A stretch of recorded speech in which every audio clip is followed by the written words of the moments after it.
Please remember to subscribe, click like, and click the bell icon for all notifications on this channel.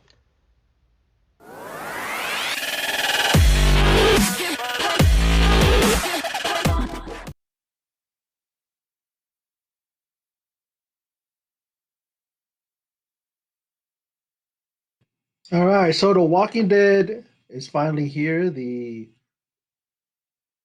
We left off with the mid-season finale, and now we are continuing season 10. And this episode is entitled Squeeze. Thinking, squeeze, I guess that means when Jerry was squeezing through that tight space, when they were trying to, get out of that cave area, that they all fell into. The last episode that we watched, the one before, that was a close one. And Jerry getting, he did get his kind of, cut up on his feet, and it wasn't because he was bit, but it was because he was trying to squeeze through. He had to get rid of his gear. Aaron's the one that told him get rid of your gear. He got rid of his gear, and he's able to get out of there. But some real tight, hairy situations for these guys. When they initially started the episode, we see them, of course, right in the middle, surrounded by walkers. Down below, Daryl was able to see a couple of area places that they could jump to. But when Daryl did it first, it was pretty tight. You couldn't make no. There's no the saying goes margin for error. If you slipped, that's it. You fell right into the waiting, horde down below. And I mean, he jumped right on that stone. It's like hands were already around his feet. I mean, that's how much space that they had.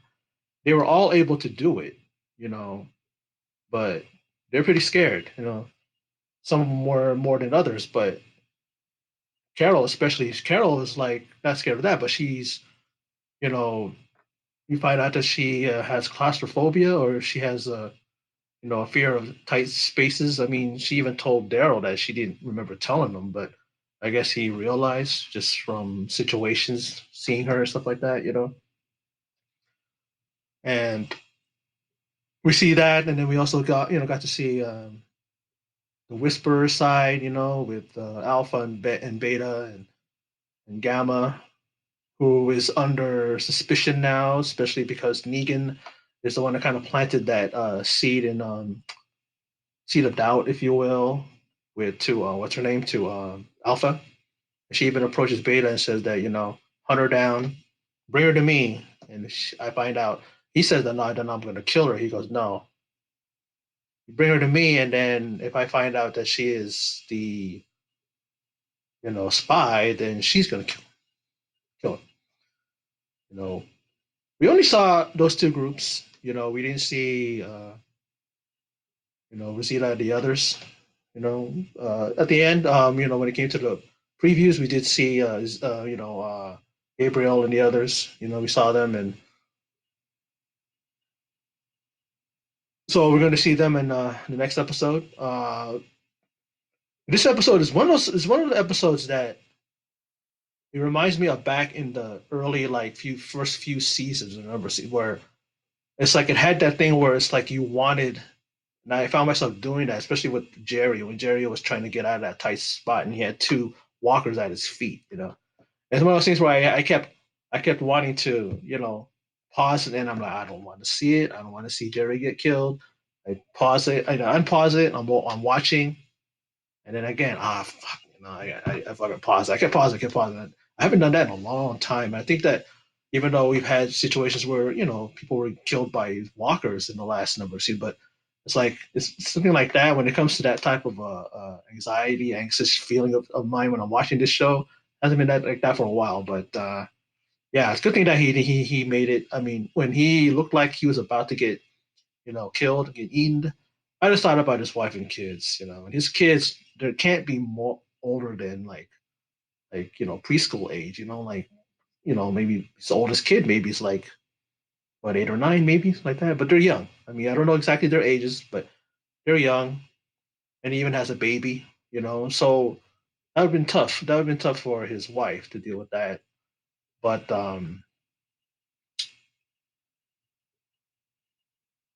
it's like the way they filmed it. It's like I felt claustrophobic too, and I'm not claustrophobic, but the way they tightly filmed it, the way they showed all these guys, and you kind of felt for Carol, and you kind of felt like you were there with her, and you felt her anxiety. You felt her like that feeling of just everything closing in on you, and you're losing, you don't have any air, you're like trying to breathe, and you're breathing heavy and all that stuff.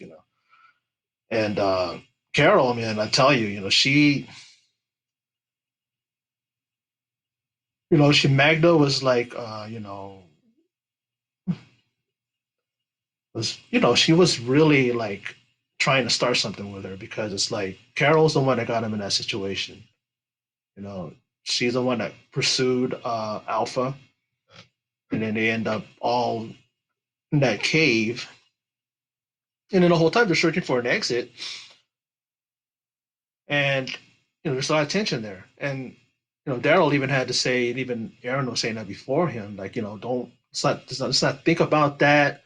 It's not no time for that right now. And then Magna's like, why not? And then like towards the end, you see the tension between Carol and Daryl, and then even the situation when they finally got out.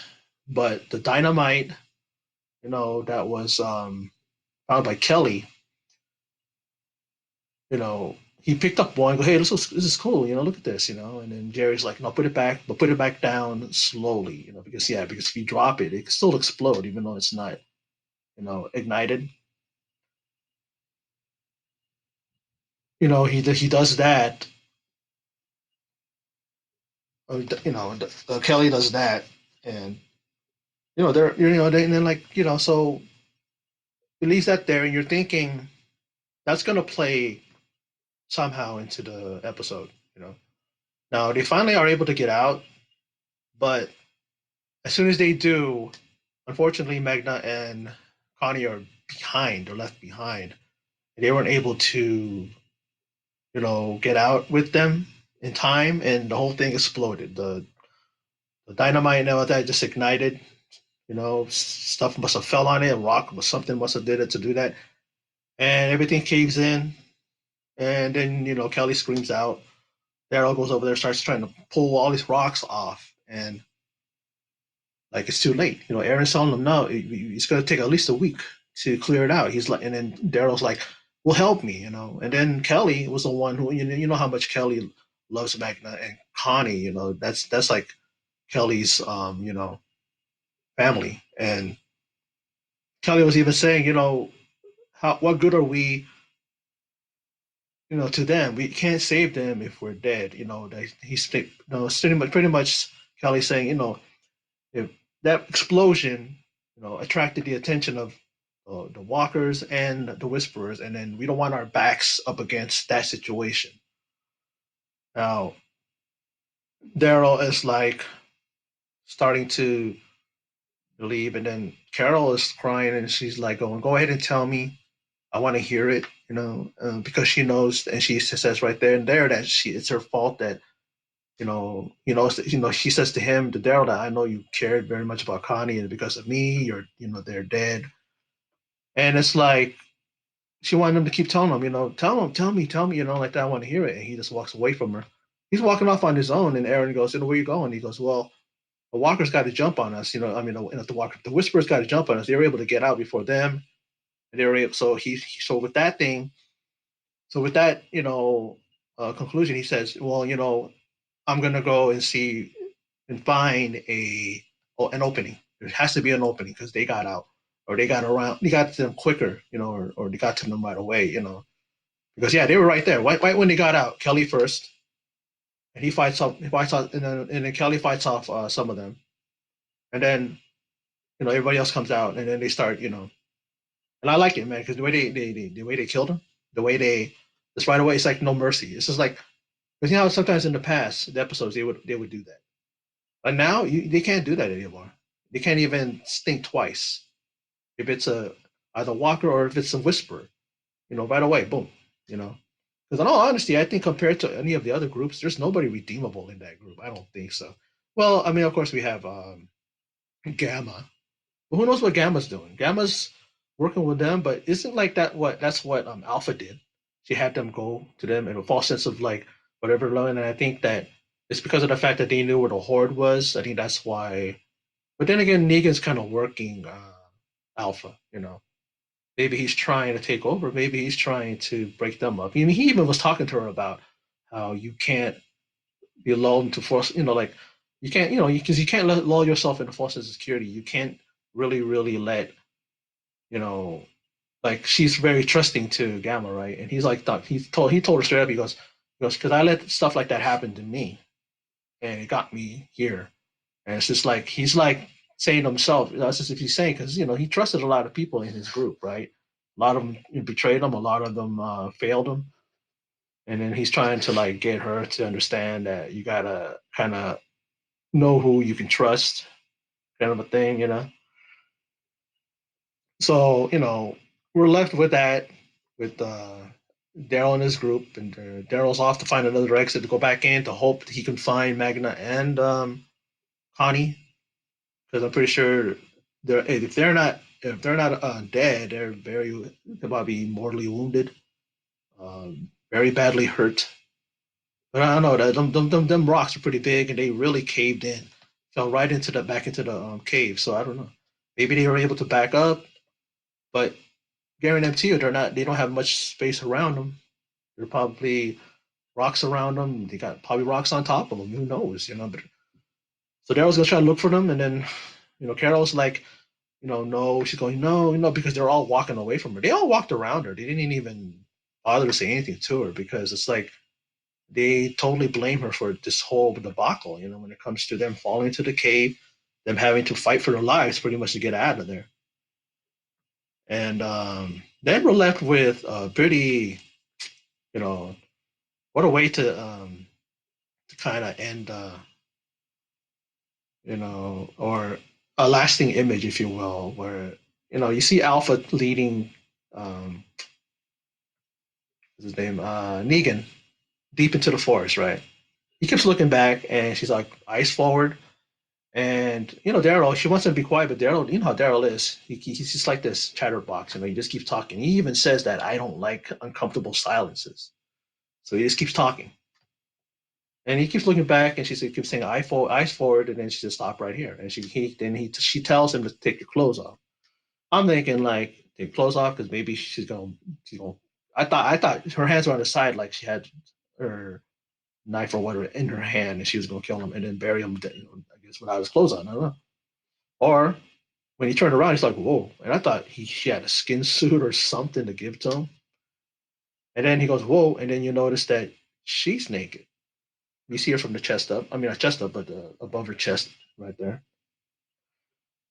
And then she's talking about how she wants to give him a reward, something that he would uh, know. The kind of rewards that he wants. Something like that. He's thinking like, I think you're gonna be. It's like this is like a praying mantis situation where you're gonna after we do this, then you're gonna cut my head off or you're gonna eat my head off. You know what I mean? It's like that's what praying mantis the females ones do anyway to their mates after they mate. And then at the end, they embrace and their bodies pressed up against each other and they show their full nude, glory right there, all for us to see. So they're getting it on. That's why not. I don't know, man, because I don't know what that means. It's like she's not getting it. She's not getting it from Beta, or she's tired of Beta. I don't know. Or like I said, maybe this is her way of making him stay with them more. Like kind of like that's the way she gives herself willingly to Negan, and Negan will look at that as a way of her trusting him. Likely. But I love this episode. What a way to open up this final half of season 10. You know, this series can keep going and going, but there's going to come a time where people are going to get tired of how the show is going, in the sense that where else can they go? How far can they go? Are they just going to keep bringing they conquer the Whisperers. What's going to happen? They're going to bring another group in, and they're going to conquer them. Bring another group in. I mean, uh, we all know, like, the Nigeria, she's leaving, so her character probably will more likely will die in this season. Daryl, I think he's leaving. Norman Reedus, and who knows who else. I mean, Kristen Serratos, she is playing Selena, the slain Tiana pop singer, from the 1993. She passed away. She was only like 95, I believe, and she was only like 23 years old. And she's playing her in a Netflix TV series. So she may be leaving. She may be killed off too and leaving to do that show. So it's going to be a pretty different dynamic when it comes back for season 11. But anyway, that's my thoughts and review of The Walking Dead season 10, the episode entitled Squeeze. And I enjoyed it. And let me know what you think down below in the comments. Please continue to support me, those of you who are subscribed to me and watch my videos. And for those of you who stop by and checked out this video, I appreciate it. I always do. And in closing, and as always, take care.